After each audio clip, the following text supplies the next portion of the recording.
So, obviously, Mike, you're a police officer. I'm not going to blame you for that. And I got slated for it. Like, a lot of my family weren't on it. A lot of my friends stopped talking to me. Trust me, it burnt. We know that the UK is racist. There's no point having that conversation whether it's racist or not. It's a fact.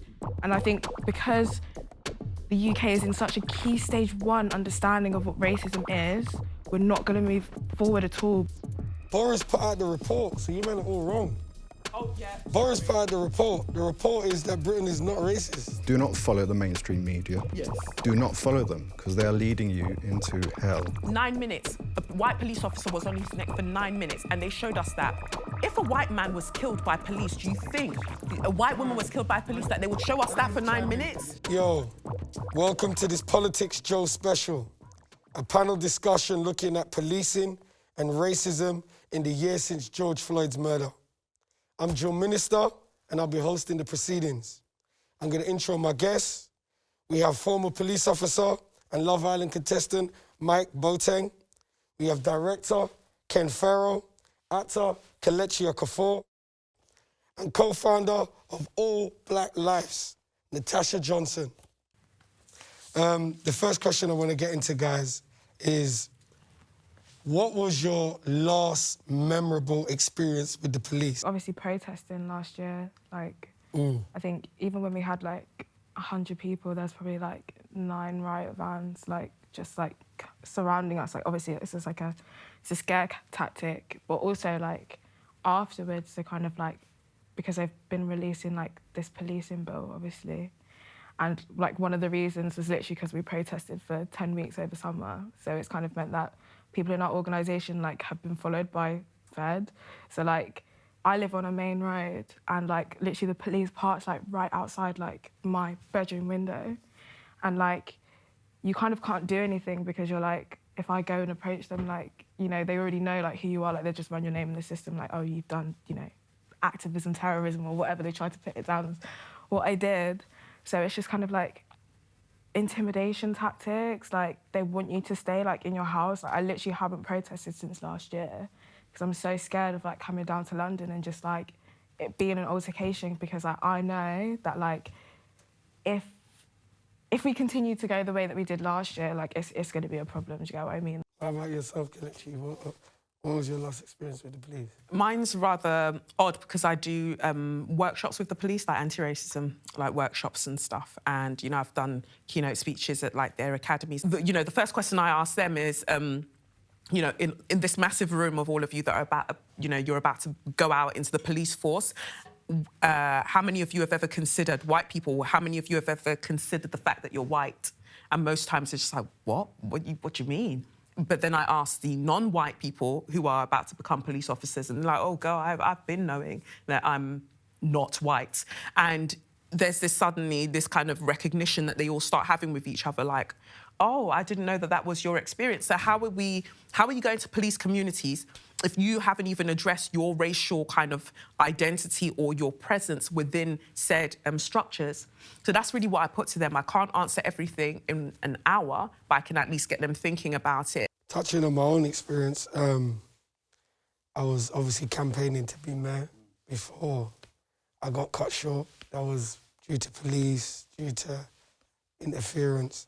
And I was campaigning in North London because there's a South American market that was there. Tottenham? Yeah. Yeah. And I was helping the locals because they were complaining about the landlord. So they wanted my platform to utilise to highlight this. The landlord quickly came, abused me for being there, told me I'm not welcome, blah, blah, blah. I expected it. And then he called the police.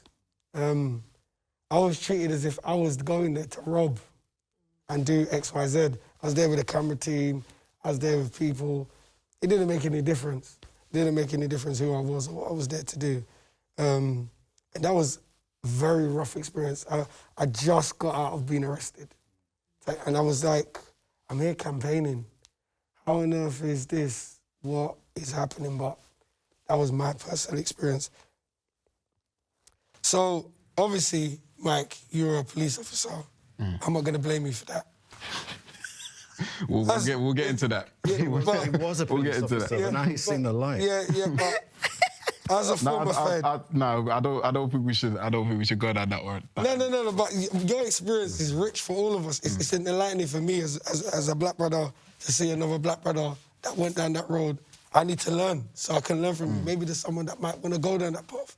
So, as a former police officer, what is your advice to a young black person that gets stopped by the police? Because you would know. Yeah. It's sad because I feel like realistically, I shouldn't even have to be telling people like this is how you should act. But again, I've worked with some of these colleagues and I know how they are. So my thing is, a police officer, even if he's not racist, can always be a bit heavy-handed with you just because he feels threatened because you're black. That's the reality of the situation. So my advice to a young black man or a young black woman or any ethnic minority being stopped is just to be calm, and also knowledge is power. Know your own rights, because when you're speaking to these people, I think what throws them off a lot is when you're calm and you also speak eloquently and you know what you're doing. So like even little stuff like if a police officer approaches your vehicle, know that you can roll your vehicle down, you can roll your window down, but it's not by law that you have to roll your window down. It's not by law that you even have to exit the car. But what I will say as well is also be smart when you're speaking to police officers, because if you can tell someone's approaching you on a confrontational vibe, then don't engage. You know what I'm saying? Just understand why they're wanting to speak to you and speak to them back instead of like almost being on their level. Because I feel like once you get there, then it's hard to kind of come down. You have to just. So when you say that about being on their level, is there that kind of hints that was there an experience where you might have been doing your job and then there was a black fellow or black guy there and he's been a bit cheeky to you? So I think or being a bit racist. A perfect example for me is one time I was working with one of my colleagues and there was like reports of a local robbery or whatever, and we had a male that fit the description. We found a black male that fit the description, so we stopped him, right? And my colleague that I was working with already so quick to be heavy-handed, grabbing his arm, and automatically the young black boy is triggered. So he's like, why are you touching me? So I said, take your hands off him, let me speak to him. So I pulled him aside, calmed him down. I'm talking to him on a level, and I feel like that's when you start to kind of, you get more out of somebody, not even just a black person, but you'll get more out of anybody when you speak to them on a level. So that's basically like where I'm coming from in terms. So did that result in him fitting the description though? Was he the guy? He wasn't the guy. Oh, okay. He wasn't the guy. But the heavy-handed thing. So that's so that's what I mean. So all that can be avoided if you just you know what I'm saying, just approach things in the right way. But unfortunately, police officers don't approach things in the right way. But do you think it's part of education? Because going back to what you were talking about, like I've been on this now for 30 years, and every time something happens, the police start talking about we're learning the lessons. We've had it for 30 years, 40 years. I mean, how stupid do you need to be to learn so much? I think... You know, this is not directed at you, but in terms of the police force, you know what I'm saying? As a structure, as an institution, I think that is, like, valuable information. And I think that every time we approach this, like, what can young black people do when they're approached by the police? Pretty much it's the same thing, like, be calm, know your rights, all of this stuff. But we don't also take into account, like, neurodivergence. What if somebody just doesn't learn in the same way as somebody else and they can't, articulate themselves in the manner that would mean that they are understood? Instantly, that's read as aggression. Anything that you're doing as a black person or a racialised minority in this country, especially if you're black, is read as aggression. So you could have mental health issues. That's read as aggression, and then you're likely to be brutalised there. There are just so many aspects that I just feel like sometimes when we give advice, there's literally nothing you can do when you're black. Like, you can approach it in the car. Dawn Butler got stopped in her car, and even when she was speaking to the police, that's MP Dawn Butler. And even then, they were trying to be wild. So I just feel like... Mike, do you recognise any of this? You've been on the pod. This is why, for me, and this is what I've always said, my reasoning for joining the police was because... And I got slated for it. Like, a lot of my family weren't on it. A lot of my friends stopped talking to me. Trust me, it burnt. But my reasoning for wanting to join is that I just felt like if you don't have... The police itself is meant to be a representation of the public. If you don't have black people, you're not a representation of the public. So my thinking was, if I don't join, and if I don't encourage my other brothers and sisters to join, then we can never really truly reflect the public. That was my reasoning. Made up with those family. That was my reasoning. Obviously, I've gone through it now and I've experienced certain things that may have tweaked it. I don't think I'm completely wrong in thinking what I'm thinking. No, not at all. But that was my reasoning. But what the point I'm trying to get to is I don't think anything will ever change truly with the police itself, because it's good us guys having this conversation right now. But realistically, us guys having this conversation won't change anything unless the conversation's had at the top. Amongst the people that are there, that are the majority of them are middle-class white men. Yeah. They don't want to have the conversation, though. Exactly, they don't have the conversation. So how can anything really change on a grassroots level? That makes it a bit... Yeah. I don't want to go to Ken territory, but that kind of makes it... Is it our police or is it their police? Because that's the kind of... When you say things like that, conversations at the top, is it our police? Well, that's the thing. Or is it their police? It's never our police, though, because literally, like, police is law enforcement. They are there to enforce law. So look at when the rules changed during lockdown. The government gave them more rights, like more leeway to be able to do things. They don't really have to have a reason to stop you. We can just, they could just do whatever they like. So police are law enforcement. We know that we're talking about the UK when we look at the US, like they evolved from slave patrols, right? So yeah, we're not evolving from slave patrols over here in terms of policing, but police are literally there to enforce the law that is put in place by the government. If the very law that is put in place is inherently anti-black, like the law already is put in place to oppress black people and to justify the transatlantic slave trade, to justify colonization, to justify the oppressive narrative that makes Great Britain what it is, then no matter what you do, if you don't change the law, then you're not... Kelechi, can I just bounce off that as well, please? Because you raise a good point. All the powers that police officers were given during COVID and during lockdown, isn't it ironic that still black people were... still, even amongst all that, we're still like the proportion between black people getting stopped and searched during COVID compared to white people getting stopped. Why is that the case? It's got to get to a point where we're like... You were out there. Asking the question. Why was that the case? I literally just, like... You can't even, like, try and explain it because there's no explanation for it. It's literally you're just picking on black people because you just want to pick on black people, and that's been enforced by the law. I think, like... I feel like you have so many conversations about it, especially, like, as a grassroots activist, like, I'm very bad at trying to, like, defend things that, like, don't need to defend because, like, we know that the UK is racist. There's no point having that conversation whether it's racist or not. It's a fact. And I think because the UK is in such a key stage 1 understanding of what racism is, we're not going to move forward at all because they don't see all of this as racist. They think the British public. The British Natasha, public. You're saying that. The British public is at the key stage 1 There's level. no point of us talking and saying Britain's racist. Boris put out the report, so you men are all wrong. Oh, yeah, Boris sorry. put out the report. The report is that Britain is not racist. It's not institutionally racist. It's just got lots of racism so, like, about... I've got to wake up every day in a country and be like, oh, so someone shouted on the road where I live the other day, I hate N-words and I hate black people, I'm going to stab up this black guy. So that doesn't exist. Yeah. And I'm not living in an area where I feel unsafe as a black person because a report written by the government that's literally racist has told me that it doesn't exist. The report was written for a reason, right? And they made a black man write it. You know how, like, they're playing in our faces? Yeah, the reason for the report is that what was happening before lockdown and before George Floyd was the movement of young people, Black Lives Matter, the Me Too movement, the environmentalism. People are on the streets. The younger generation are really, really active. They don't like that. So what they do is they throw out these reports just to distract people. It's just a distraction. So what's changed? And then it gets black people arguing against each other, which is what the government love. Yeah. The thing about you talking about the American situation, the police in this country were actually created to protect the profits from the slave trade. Yes. That's how they started, because people were paid by sugar spillage and everyone was going, whoops, some sugar. Sugar was expensive. So they said, let's put police force there to control these people. That's how it started. So that's like the slave trade, colonialism, the creation of the police, and it hasn't changed since then.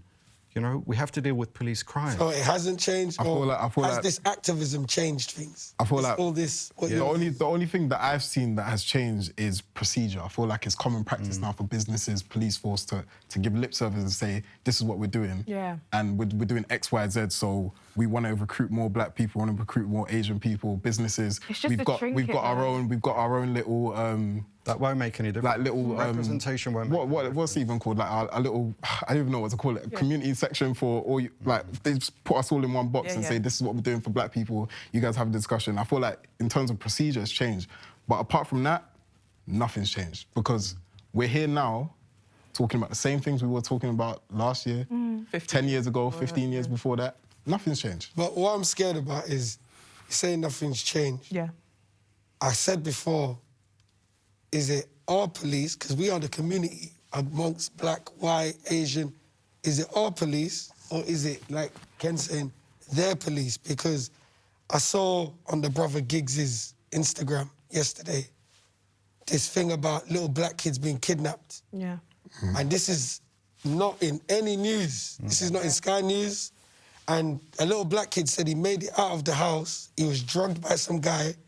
But yet, I'm under the impression Madeleine McCann, they're still looking. Yeah. So if that little black kid that got drugged was Madeleine McCann, would there be money there? Would the police be actively... This is what's scary. It's sad. You're saying it's not... It's like there's... We can't deny the racism. Even, forgive me, I don't know the young man's name, but the boy that went missing recently. Oh, which? He said there was other little kids. The boy, Richard. Exactly, Richard. Yeah. Even if I use him an example, or if I use Shukri Abdi as an example, these things happen all the time, and it's one of them ones where we know if it was a young white girl or a young white boy, this would be out everywhere. We would not stop looking. But why is it that because it's a young black boy by the name of Richard, there's a possibility that he could be associated with gangs or this or that, and they don't because of it, they don't take the right procedure, they don't do the right things. Like the amount of times that they release CCTV footage of Richard, I'm thinking, okay, so why are you not acting on it? Yeah. Because they don't care. Like, but it's more so, it's beyond caring. I feel like when we're having these discussions, again, like you have to go right back to the beginning of it, and it's the inherent criminality of blackness. When we look at, like, even the construct of how race was made, right, or how we started to interact with it, Carolus Linnaeus in 1735 wrote Systema Naturae, and he was just like, the Homo Europaeus, the white people, they're this, and then the Homo Aphis, black people, they're this. And then all of the characteristics that we now see for black people, angry, aggressive, rare, they steal, all of that was already done in 1735. And then everyone went, whoa, that sounds like a great way to really ramp up what we want to do in terms of, like, you know, stealing humans and taking them to other places and just, you know, taking their countries. And just drawing lines and things.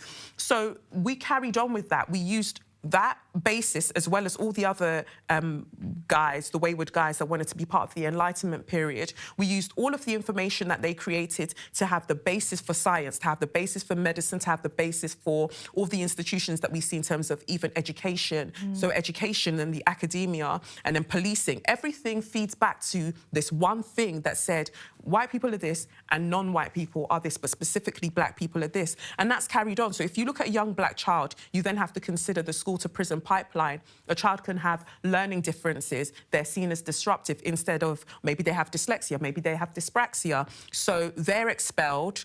They're not getting the help that they need. Then they're overrepresented in the prison system. That tells the police that, yeah, you're doing the right thing because, look, they're criminals anyway. So it's a cycle, it's a loop that starts with, well, black people were already criminals in the first place. They just use it as a justification, kind of. So, like, it's always like, black people are doing crime. You do most of the crime. Black on black crime. And we're 3% of the population, so I just want to know, 3 million of us, if we were doing even 10%, like 10% of white people committing crime, that's 6 million people, every black person would have to commit crime twice to be at the same number as 10% of white people committing crime.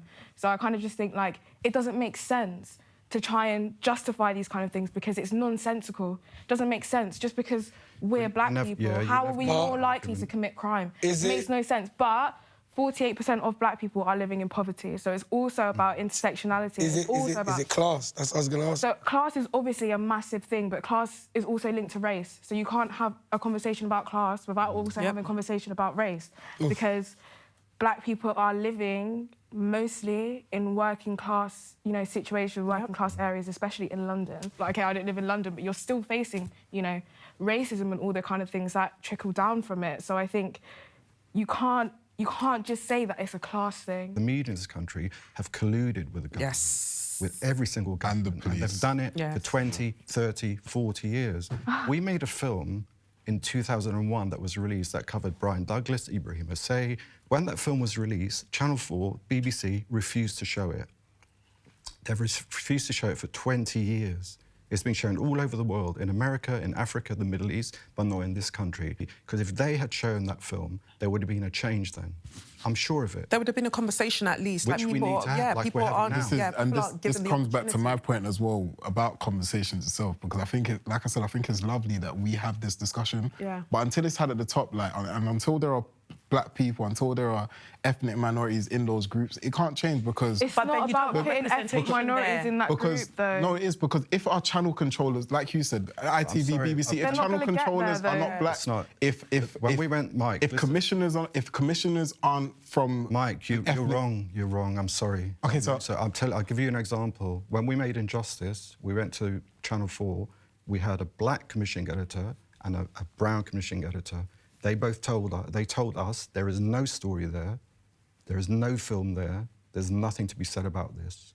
Now they're there because they want to progress, they want to get into the system, and that's fine. I understand that, but you know, it doesn't make any difference who's there.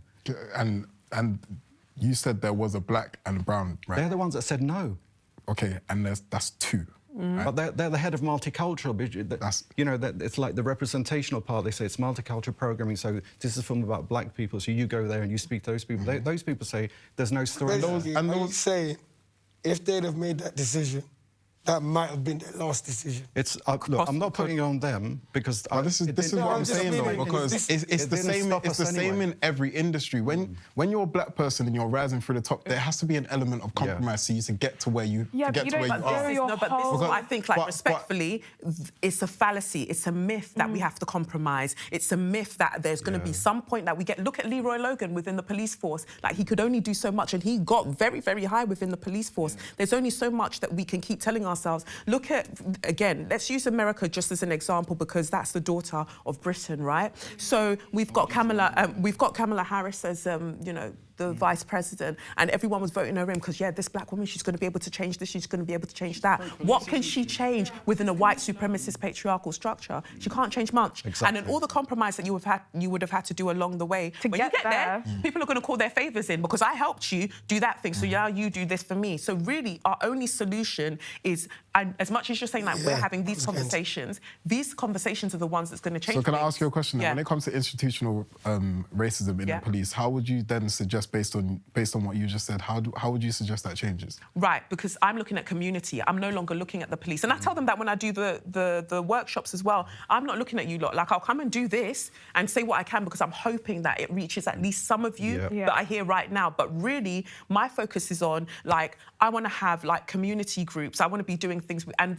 support the community groups that already exist within our communities, because we don't. It's a lie that we need to be policed. That is a lie in and of itself. I'll be honest. I think the notion of wanting to focus on the community is beautiful, but it's also dangerous at the same time. And the reason why I say that is because if you don't educate police officers and also make that representation equal, then it's never gonna. The issue is always going to be there. Okay, but when we look at Always police, gonna be when we there. look at police, we're always looking at the case of, oh, it's a few bad apples, right? It's a few bad apples, and if we just whole go in there with some fertilizer of education, we can change the whole thing. But how about the entire soil was rotten and infested from the beginning, so anything that you plant in it is never going to sprout anything. Don't get me wrong, I'm not naive, because I know it's deeper than the Right. surface. There's also other issues like corruption as well that plays into it. There's many different factors. And But so we're not going to change them. So we're not going to change No, them. But on- we can change this. Like, let's say, okay, this goes out on YouTube, yeah? More people are going to have access to that than if it went out on terrestrial channels, right? So we have more chance of getting people to rethink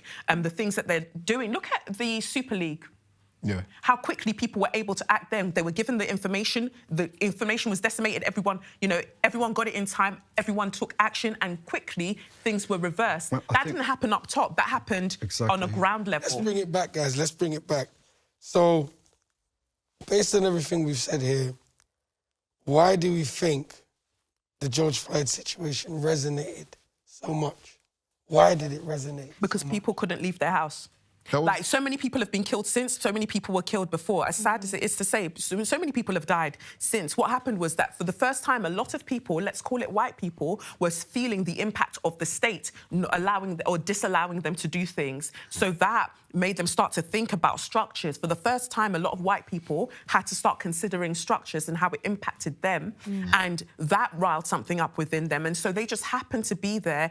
We all happened to be there at a time that we could look at what happened to George Floyd and take action from there. But there was nothing specific about that that was unique about that. You can't say that it was because it was filmed, because lots of films... Was it performative? No, I think that was a major performative. factor. I think the fact that it was filmed for everyone to see was a major factor. But because Oscar that was the first time in my filmed. life. I don't know about any of you guys, but especially in my lifetime anyway, that for 7 minutes or more, that I was looking at a black man being killed live on TV. You get me? And that's not just for me to see, that's for my white colleagues, that's for my But then brown ask colleagues, that's yourself for everyone again, to see. 9 minutes. A white police officer was on his neck for 9 minutes, and they showed us that. If a white man was killed by police, do you think wouldn't show us that. a white woman was killed by police, that they would show us I don't that wanna for 9 chime in, minutes? 'cause it's you guys. I don't want to chime in. What really hurt me, obviously, man's from the hood. I see these things all the time. There was a boy in East London, in Dalston. Yes. He was strangled on camera for everybody to see. Are you Police talking about officer- Rashawn Charles? Yes. Rashawn Charles was strangled in the Dalston shop that I go to. This is before George Floyd. Yes. This is in East London. I think it comes back to the question. So when George Floyd, everyone started Media. going, oh my God, and I started seeing everyone crying. Yeah. I was thinking, imagine being Rashawn's mum.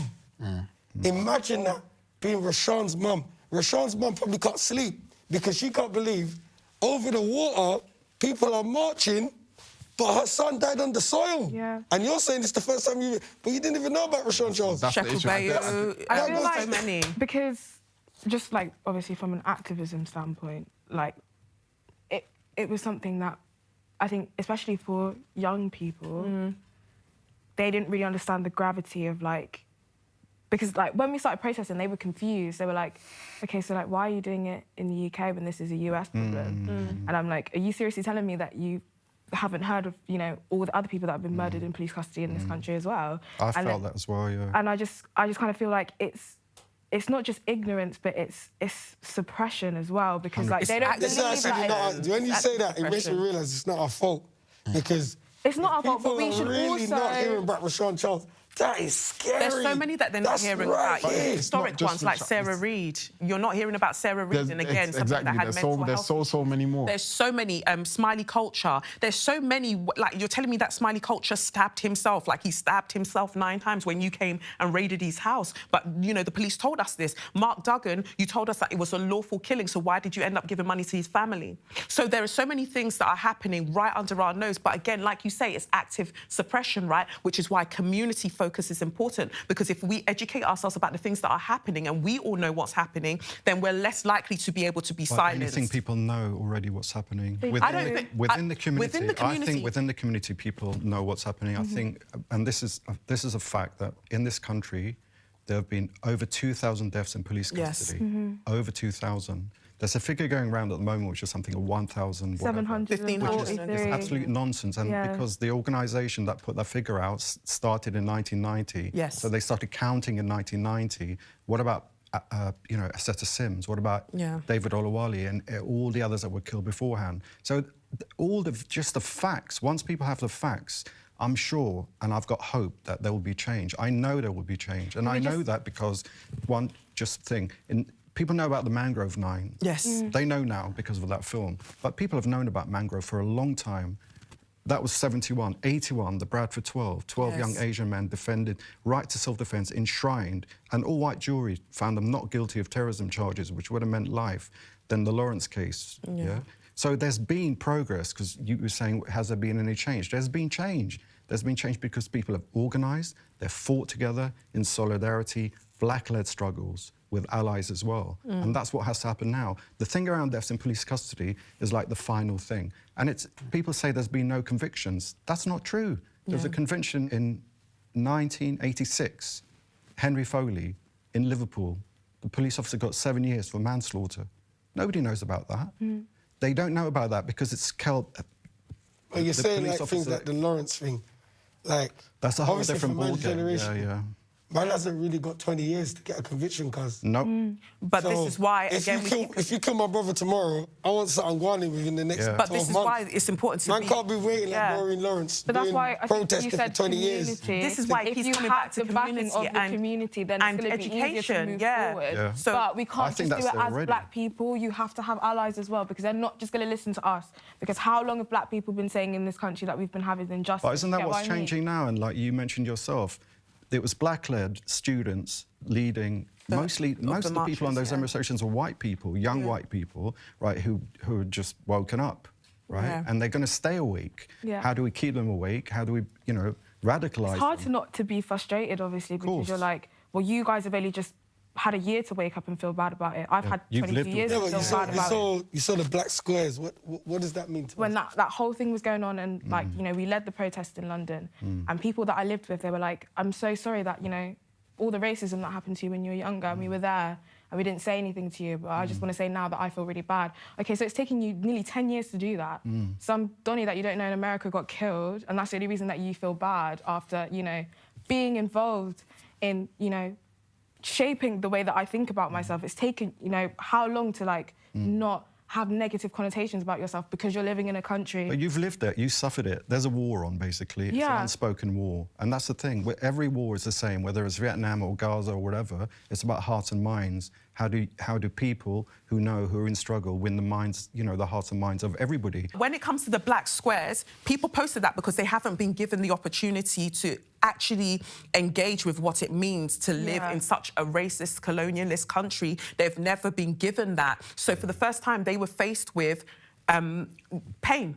And they had to figure out what they were going to do with that. They were faced with black pain and they didn't know what to do with that. So they posted black squares. 2 weeks later, they said that they had allyship fatigue. I'm so tired from empathising with you. That's literally what it did to them. It drained them because actually you've been conditioned in this society to be desensitised to black people's trauma, which is why I come back to the fact that we had to watch George Floyd with a police officer kneeling on his neck for 9 minutes. Every time a black person dies, it flies around social media. Ask yourself what it does for you as a black person to scroll. You're minding your business, you're scrolling, and then suddenly, boom, another black person's been killed and you're watching it visually happening. What does that do to you? Again, it's the psychological warfare of that. You would not show me a little white girl who's been killed. You would not show me a white man who's been, gunned down. You wouldn't show me that on social media. So why are you showing me black people? To desensitise us. You wrote a piece in the wake of George Floyd about parenthood, motherhood. Yeah.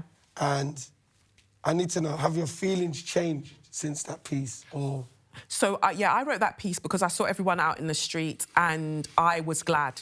I feel like that was a perfect representation of how we can use anger collectively to affect societal change, right? We have been socialised to believe that, especially as black people, that we should not access our anger because it's dangerous. We're being told all the time, don't use your anger, you're angry, you're aggressive. So we try to go away from it because we want to prove that that's not us, that's not us. But actually, we should be angry. The key to our liberation is in the anger. Be angry because there's a lot to be angry about, but be constructive with it. And so people being out en masse, doing all of that was a visual representation of how we can use that anger. And I find that people are now focusing on me, right? So my social media following has blown because suddenly me that's been the angry black woman for all of these years on social media, suddenly you need me to tell you what to do with that anger now because I've been honing it all of this time. And I have never been afraid to speak my truth because as far as I'm concerned, if I don't speak, what's going to happen? If I don't speak, I will just die there. If the end point is going to be death anyway, at least let me speak before I get there and make a point of what's happening. That's the only end for all of us, but we can make a change while we're here so it's easier for younger people. And now that I have my son, it's more important more than ever that I do something, not the meek and mild mother, but the warrior mother that goes out and says well, this isn't working and I don't want my son to have that. So are we any closer to the UK that we want in the next 5 years? No. No. Are we any closer? I think we're getting closer all the time, but we're far away still. I think the anger is there. It's always been there. People wake up in anger, they sleep in anger, and that's there. The question is not about the anger, the question is not about representation. The question is how to organise. Yes. Yeah, because change only comes when you attack. Yeah. Change only comes when you have power. You don't sit down at the table unless you have a position of power. How do we get the power? You The power mentioned is not power. political.